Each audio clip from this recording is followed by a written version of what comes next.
Okay, let's do a problem.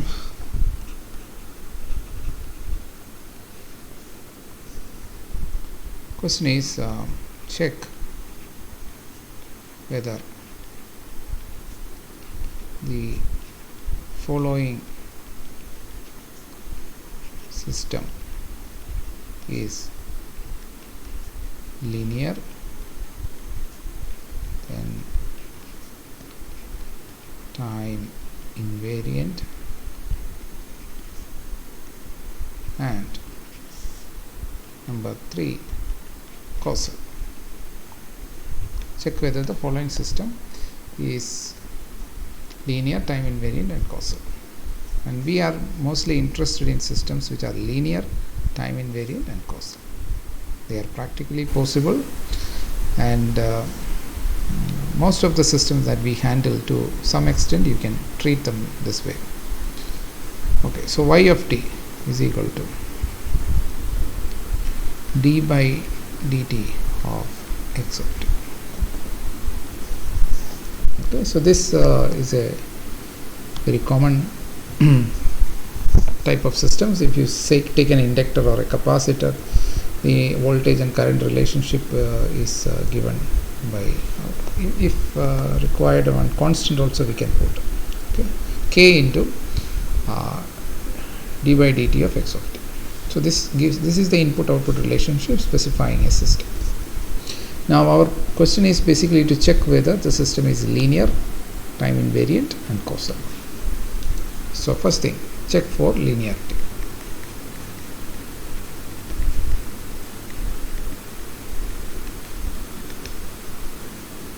So what we need to do, we take the system and you give x1 of t, it will give you y1 of t, which is some constant k multiplying d by dt of x1 of t. Then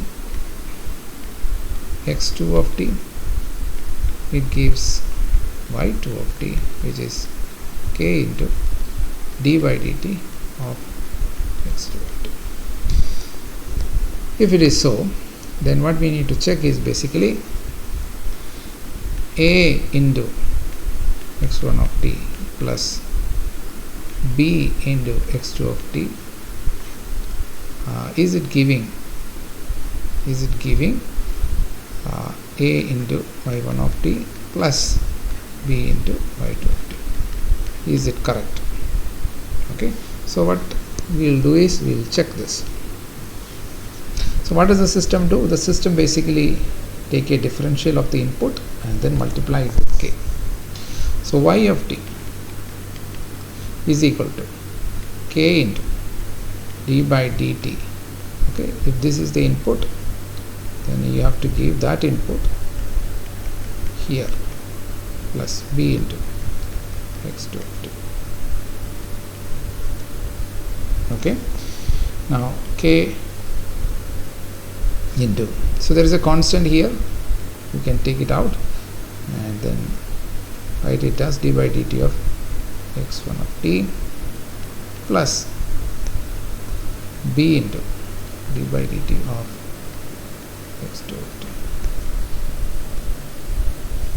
which is equal to, so I can take a out and write k inside as d by dt of x1 of t. Similarly, I am interchanging k and b. I take b out and k in dt of x2 of t.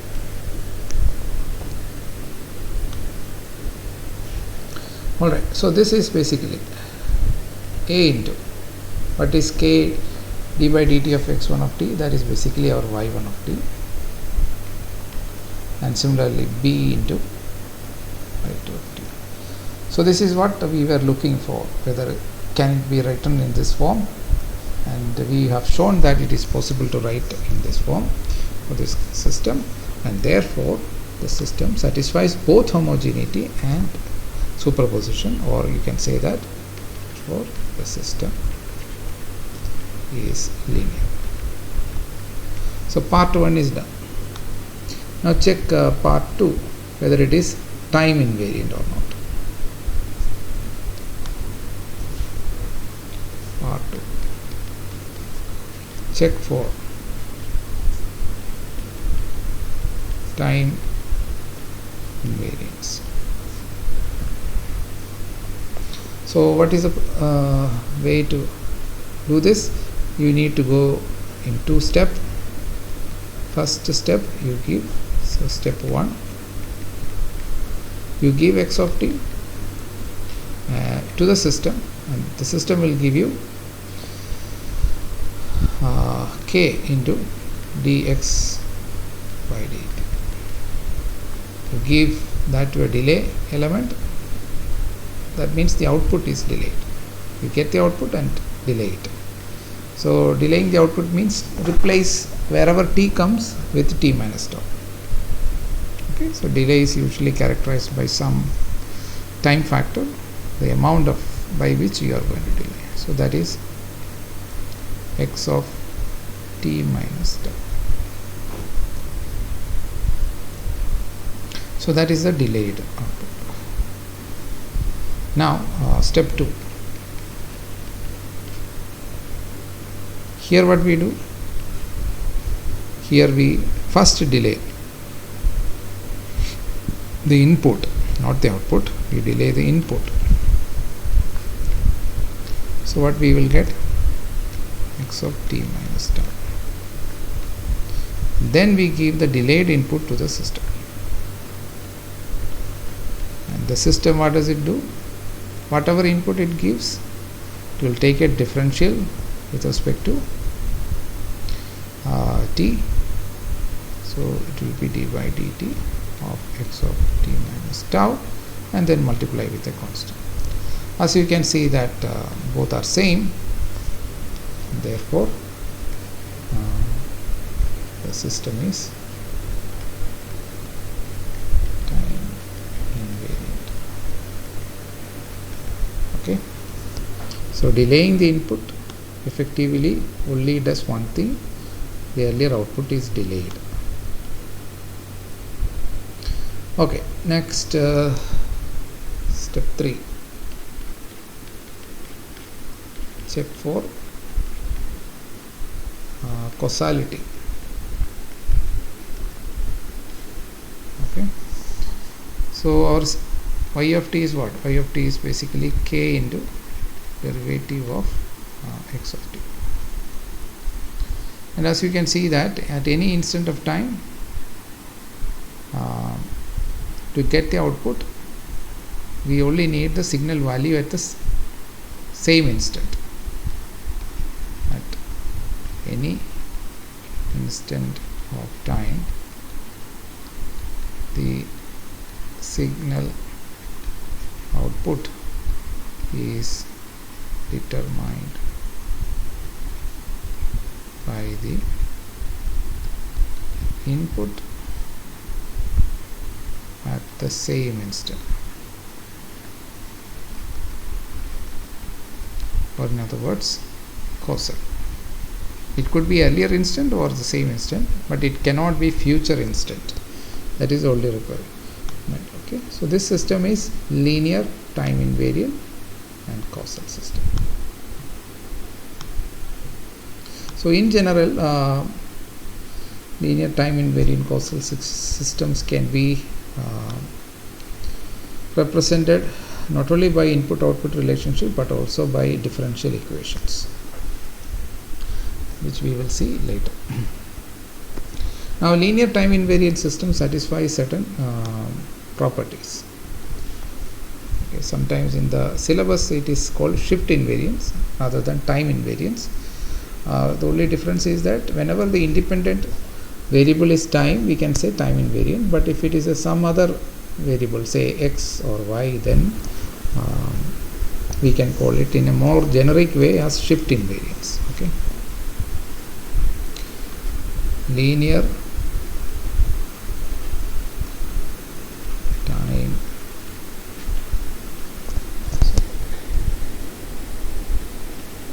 invariant, LTI. systems. Now these are very interesting system because you can study these systems in a easier manner compared to non-linear system or time variant system. Okay, the properties of linear time invariant system. So mostly this course is circling around this type of system, which are linear time invariant, and you can say causal also. Now everything that I discussed so far we can also discuss with respect to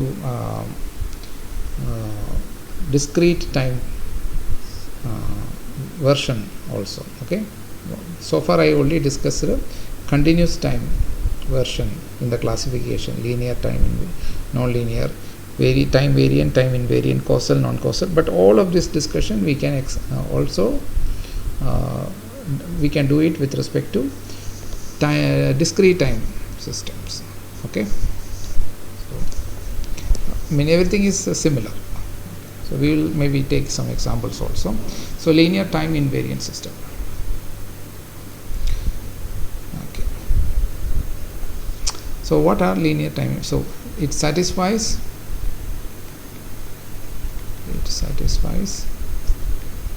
linearity as well as time invariance.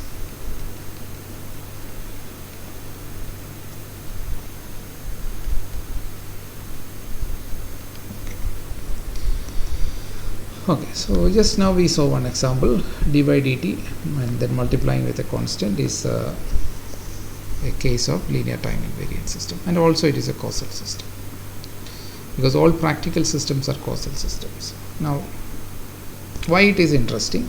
So let us look at. If you have a linear time invariant system, now I will write it as LTI system. And if I give some input to it, I would like to know what will be the output. I want to find out what is y of t. What is y of t? This kind of problems are very common in electronics and communication engineering. So we will be having a system. Maybe that system is described by a differential equation, not like an input-output relationship. It will be determined by a differential equation, and then we are told, okay, for this system, if I give an input x of t, what is going to be my y of t? Okay, or sometimes the LTI system is specified by what is called as an impulse response. So what is an impulse response? So an LTI system, if you give this test signal or reference signal, impulse signal, then it will give some output called, say, h of t. Okay, so here h of t is called impulse response. Okay, so this is an impulse signal which we saw in the previous classes. So if you give to an LTI system an impulse signal, whatever is the output that we get, we call it as impulse response, and popularly we denote it with a letter small h of t. Okay, so it's a time varying representation. Okay. For example, suppose a popular system is like this. So you give an impulse, so impulse is denoted by like this. Okay, so this is our delta of t, and after giving this impulse, we are getting some output like this, say something like this. So this is a very popular or common thing. So this is our h of t. So it will change the output like a decaying fashion. So if this h of t is given, can we find out what will be the response to a more common or generic signal x of t, arbitrary signal x of t? So that is a question that we are asking now. Question: if h of t of an LTI system is known, then how can we find the response of the system to an arbitrary input? Okay, so we know how the system behaves with respect to this standard impulse input, that is h of t. That is understood, that is given to us. But the question is, can we find, if this is known, can we find the response of the system to an arbitrary input? And the answer is yes, we can find for LTI system, but not for other systems. Okay. So this is a property of LTI system. So that is why we are interested in LTI system. LTI system makes analysis of systems simpler, because all you need to know is the impulse response, and then you can find the response of LTI systems to arbitrary input, whatever be the input. If you know h of t, you can find out the response y of t to an arbitrary input. Okay, so that makes LTI system more popular. Okay, in the study of signals and system. Okay, so let's look at that analysis. So again, we are restricting ourselves to LTI system. So we are giving a delta of t, and we are getting h of t as the response. Now, since it is an LTI system, I can always multiply delta of t with a constant, right? I can always multiply it with, say, a into delta of t. So what will I get? So the system will take a into delta of t, and it will give me a into h of t. That we know. Similarly, instead of delta of t, if I shift it by tau units, okay, shift it by tau unit, I know what is going to be my output. So it is same impulse signal. First of all, I amplitude scaled, and then I know that it is going to give me a into h of t. Why? Because this is assured by my homogeneity property. Because it is a linear system, so linear systems satisfy both homogeneity and superposition, and therefore I can say that if you multiply with a, then output will also be multiplied with a. So I can say this only for linear systems, okay, which satisfies homogeneity property. Secondly, I am saying that if you shift delta of t minus tau, instead of having it at time t equal to 0, if it is coming at a later time, then my output is known. Okay, it is basically shifting. So delaying the input will basically delay the output. How do I know? Because it satisfies time invariance. Okay, LTI means linear and time invariant system. So this property is satisfied, therefore I can say this. Now I can combine these two property and say like so a into t minus tau. If I do both, so then I know that it is a into t minus tau. I combined both. Okay, so both homogeneity and time invariance. All right. Now there is some property that we have not yet utilized, that is superposition. So if I want to use superposition also, then I can say a into say delta of t plus b into delta of t minus tau.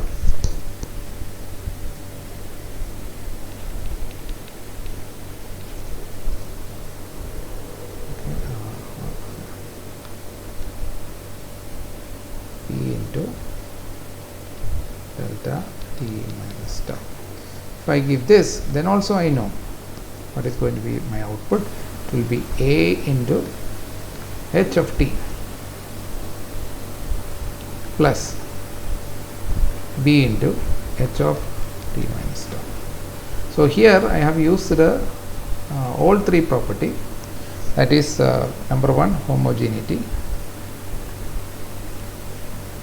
then number two, superposition, and number three,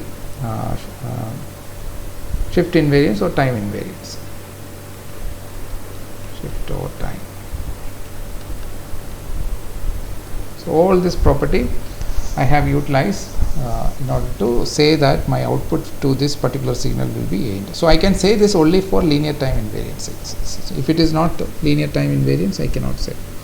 Now why do I do all of this? The reason is that an arbitrary signal we saw in the last class could be expressed as integral tau going from minus infinity to plus infinity.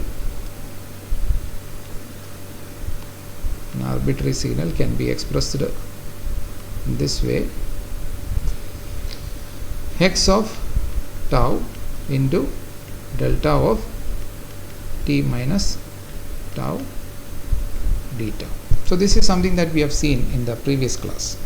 Okay, so this is essentially, if you look at, we are expressing the arbitrary signal in terms of shifted and amplitude scaled versions of impulse signals, and then we are adding many such. Integration means summing up, just like here I have written a plus sign. So integration means I am taking different things and adding different functions and adding them up, but each functions are basically shifted versions by small infinitesimal shifts we are doing.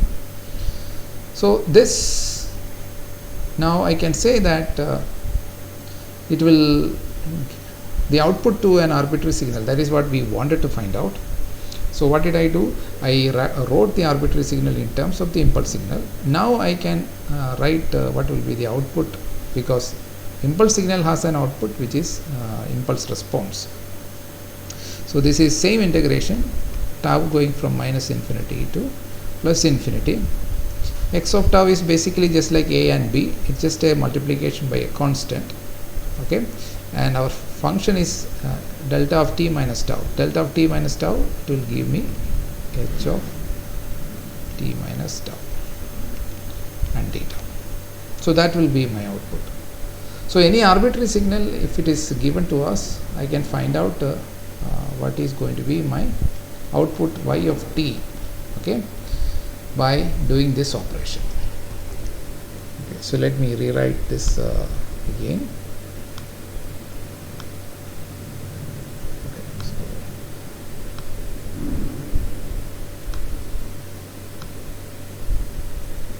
Let me rewrite this again.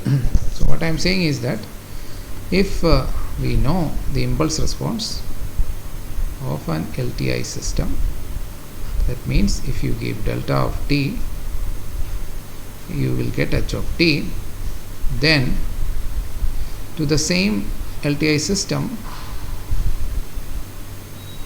if I give an arbitrary signal x of t, then my output is given by y of t is equal to tau going from minus infinity. I can write it as an integral of x of tau into h of t minus tau d tau. So this integration, if I do, I will get the output. This is only true for arbitrary signal, because it has to satisfy the superposition property, it has to satisfy the homogeneity property, it has to satisfy the the time invariance property. So only in such situation, or the system satisfying all these properties, or in other words we can say for a linear time invariant system, we can write the output corresponding to an arbitrary input can be written as this integration. Now this integration is a very special integration. Okay, this operation you can denote it with a short hand representation like a star. x of t h of t. Okay, we call this star convolution. This integration is called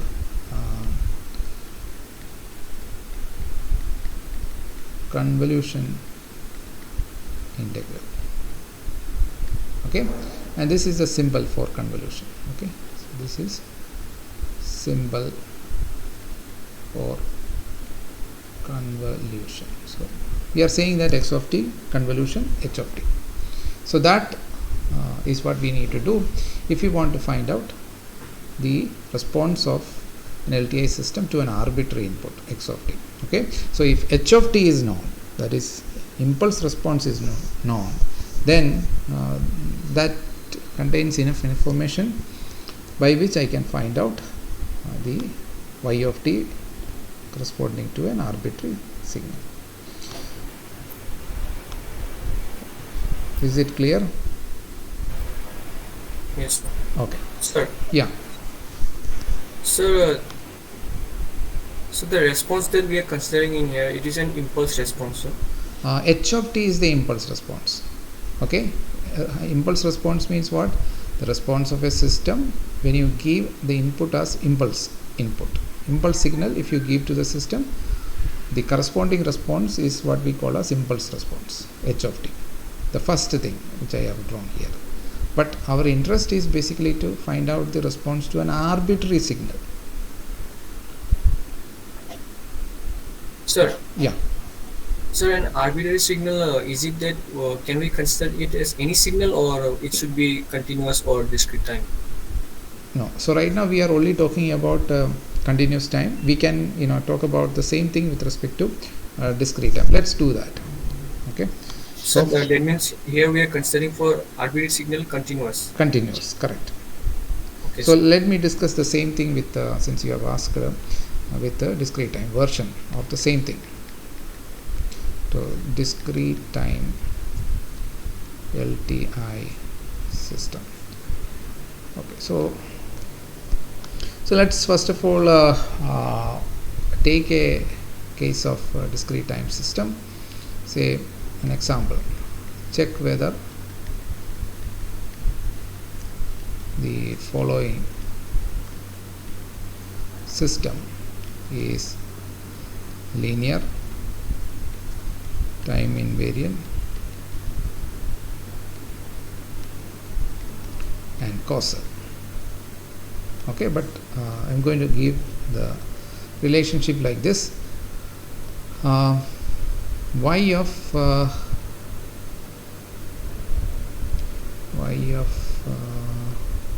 I will use this symbol. Y of n is equal to x of n minus x of n minus 1. Okay, so this is the system. So y of n is given as x of n minus x of n minus 1. So this is the input-output relationship. Now check whether the system is linear. Okay. So how do we check whether this system is linear?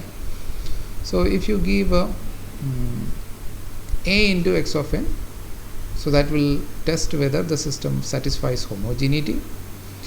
So let me just write. So this is our system. So to be which we are giving x of n, and it produces x of n minus x of n minus 1. So this is our y of n. We call this as y of n. So whatever is the signal value, that is from that we subtract the previous value of the signal. Okay. So a into x of n, if I give input, so what will be my output?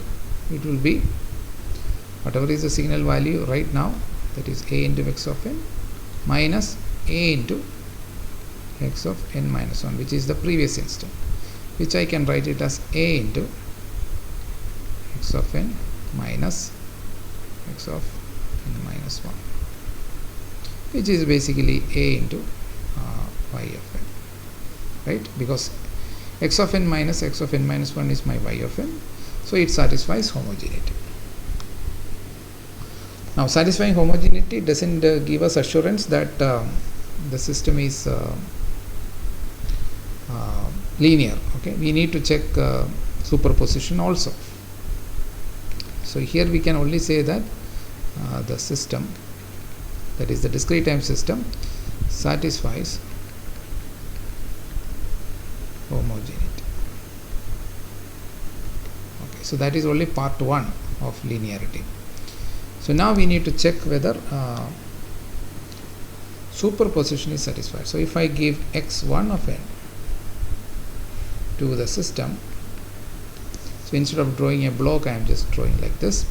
So it will give me y1 of n, and what is y1 of n? x1 of n minus x1 of n minus 1. If I give x2 of n to the same system, then it will give me y2 of n, which is x2 of n minus x2 of n minus 1. Now the question is, what if I give x1 of n plus x2 of n? That is how we check a superposition. We give the sum of two signals whose individual response is known to us. So what will we do? The system will give an output which is equal to the current value, that is x1 of n plus x2 of n. Okay, this is the current value from which we subtract the previous instant value, which is x1 of n minus 1 plus x2 of n minus 1, which may be written as x1 of n minus x1 of n minus 1, okay, and then plus x2 of